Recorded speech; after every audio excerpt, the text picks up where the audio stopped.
Welcome to the Deep Dive.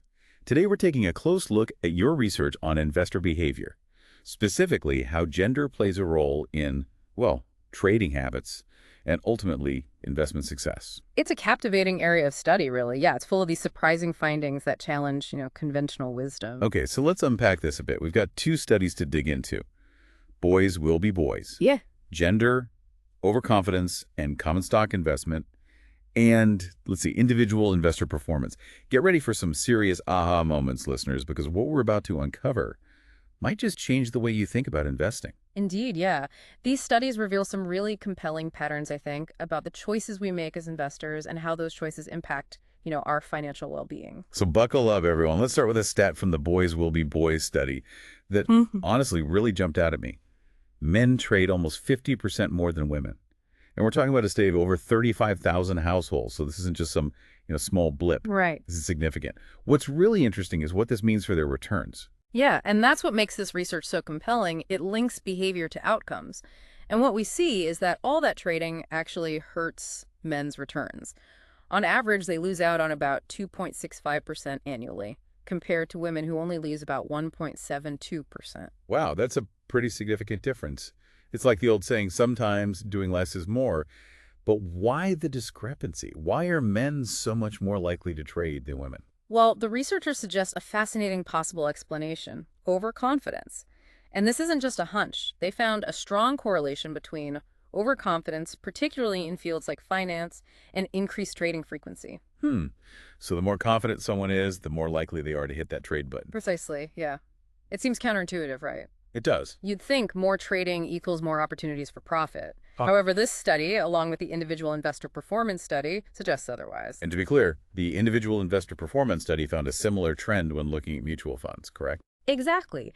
They discovered that mutual funds with higher turnover rates, meaning they buy and sell stocks more often, actually tended to underperform compared to funds that held on to investments for longer periods. That's wild. So it's not just individual biases at play here. It's something about the nature of frequent trading itself that seems to work against investors. It's a really critical insight. The market might actually reward patience and a long-term perspective, something that excessive trading, often driven by overconfidence, can really undermine. Yeah, it's almost as if too much tinkering can throw a wrench in the whole system. That's a good analogy.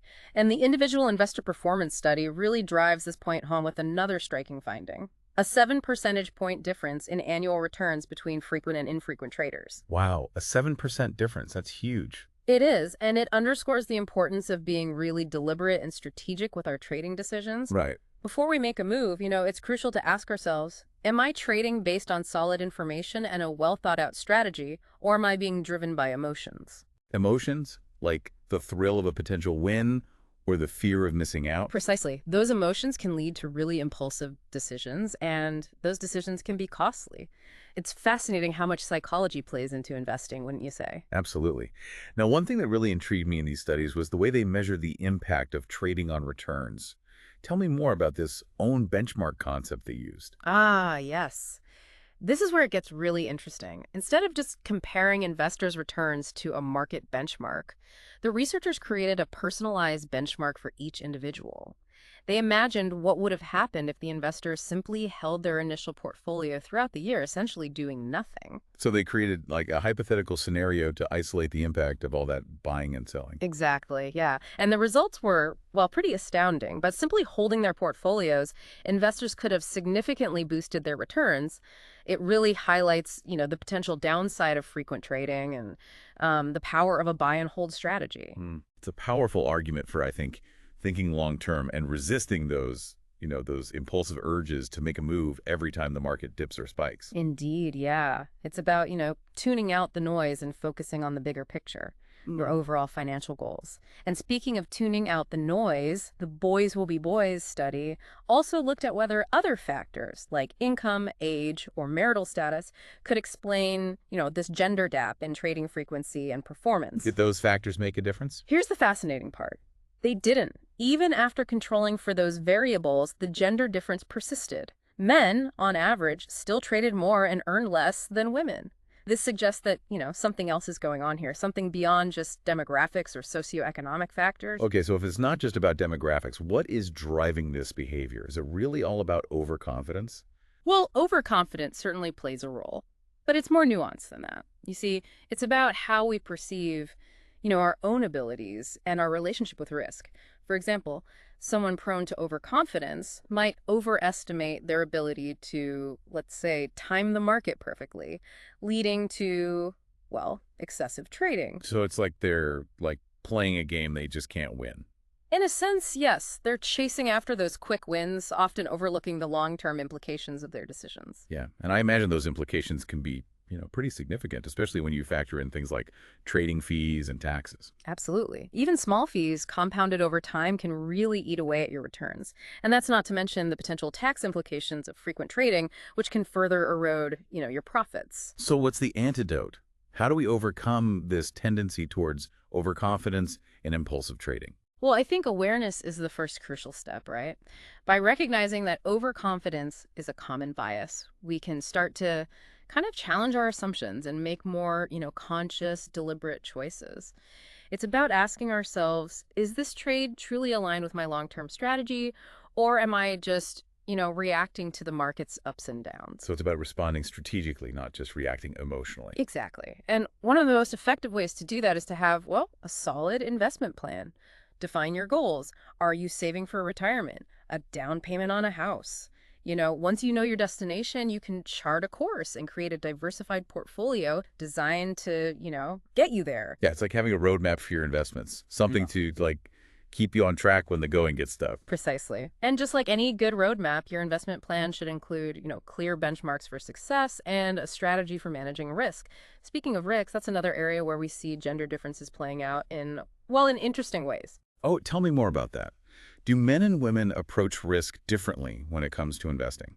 They do, at least according to these studies. The research suggests that men tend to be a bit more comfortable with risk, often opting for investments with, higher potential returns, but also, of course, higher volatility. So they're more likely to swing for the fences, even if it means striking out more often. That's one way to put it, yeah. Now, it's important to note that there's ongoing debate about whether these differences in risk tolerance are, let's say, inherent or shaped by, societal factors and expectations. That's a really interesting point. It makes you wonder how much of our behavior is influenced by nature versus nurture, even when it comes to something as, as seemingly rational as investing. Yeah, it's a complex issue, really, with no easy answers. But regardless of the underlying reasons, the data from these studies suggests that men, on average, held riskier portfolios during the periods studied. Interesting. So we've got men trading more frequently and taking on more risk, while women seem to be taking a more measured approach. That's the general trend that emerges from this research, yes. But again, it's crucial to avoid making sweeping generalizations. Everyone's financial circumstances, goals, and risk tolerance are unique. Right. This isn't about saying one approach is inherently better than the other. It's about understanding these patterns and using them to make more informed decisions for ourselves. Precisely. These studies provide, I think, valuable insights, but they shouldn't be interpreted as, prescriptive. The key takeaway here is that self-awareness is paramount.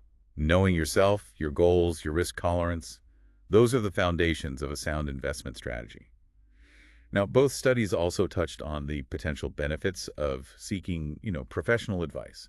What are your thoughts on that? Well, seeking guidance from a financial advisor can be incredibly valuable, especially for those who are, say, new to investing or feel overwhelmed by the process or, simply want an objective perspective. So a financial advisor can act as a sort of like guide or mentor, helping investors navigate the complexities of the market. Exactly.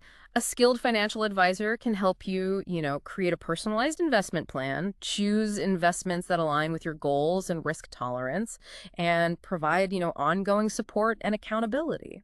It's like having a trusted co-pilot on your financial journey. I like that analogy. Just as a co-pilot assists the pilot in navigating the skies, a financial advisor can provide valuable expertise and support, helping you, stay on course, make those informed decisions. The Boys Will Be Boys study also uncovered some fascinating findings when they zoomed in on single men and women. What did they discover about this particular group? Well, they found that the gender differences in trading frequency were even more pronounced among single individuals. Single men traded a whopping 67% more than single women, further widening the gap we observed in the overall population. Wow, 67%. That's a staggering difference. What about the impact on their returns? As you might expect, this increased trading activity didn't translate into, higher returns for single men. In fact, the study found that single men lost out on returns by about 1.44 percentage points per year more than single women. It really highlights how crucial it is to have, a sound investment strategy, regardless of your relationship status. Right. But it seems like single men, in particular, might benefit from like taking a step back and examining those trading habits. Absolutely. And seeking advice from a financial advisor or, a trusted mentor could provide, valuable guidance and support. Remember, Right. investing is a marathon, not a sprint. It's about making informed decisions, managing risk effectively, and, well, staying focused on those long-term goals. Yeah, yeah. It's like building a house. You need a solid foundation before you can even think about putting up walls. Precisely. And just like building a house, investing requires patience, discipline, and a willingness to, learn and adapt along the way. There's no one-size-fits-all approach, right? It's about finding what works best for you, your individual circumstances, and your financial aspirations. So as we wrap up this deep dive, what are some like key takeaways our listeners should keep in mind? Well, first and foremost, I'd say self-awareness is paramount, right? Understanding your own biases, tendencies, and risk tolerance is really essential for making those, sound investment decisions. Mm. Don't be afraid to ask yourself those tough questions. Hmm. Why am I making this trade? Is this decision driven by logic or emotion? Yeah, it's like holding up a mirror to your own like decision-making process. Exactly. And second, remember that investing is, as we said, a long-term game, right? Don't get caught up in the hype or feel pressured to chase after those quick wins. Right. Slow and steady wins the race more often than not. Develop a solid investment plan that aligns with your goals and risk tolerance and, stick to it. Yeah, it's about staying the course, even when the market throws its, inevitable curveballs. Precisely, yeah. And finally, don't hesitate to seek professional guidance when needed. Hmm. A financial advisor can provide valuable expertise, support, and accountability, helping you navigate, the complexities of the market and make those informed decisions. It's like having a trusted guide in like unfamiliar territory. Absolutely. Investing can feel daunting, especially with so much information and misinformation, frankly, swirling around. Seeking guidance from a qualified professional can help you, cut through the noise and make choices that really serve your best interests. So to sum it up, know yourself, think long term, and well, don't be afraid to ask for help. It sounds like a recipe for investment success, regardless of gender. I couldn't agree more, yeah. This deep dive has highlighted some, fascinating differences in how men and women approach investing, but ultimately the keys to success are, I think, pretty universal.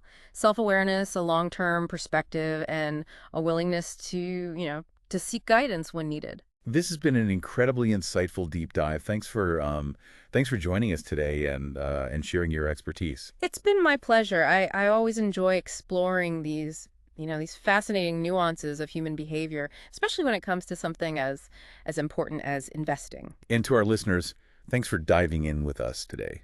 We hope this episode is giving you plenty to ponder as you navigate your own investment journeys. Yeah. Remember, knowledge is power, and the more you understand about yourself and the market, the better equipped you'll be to make informed decisions and achieve those financial goals. Happy investing, everyone. Thanks again.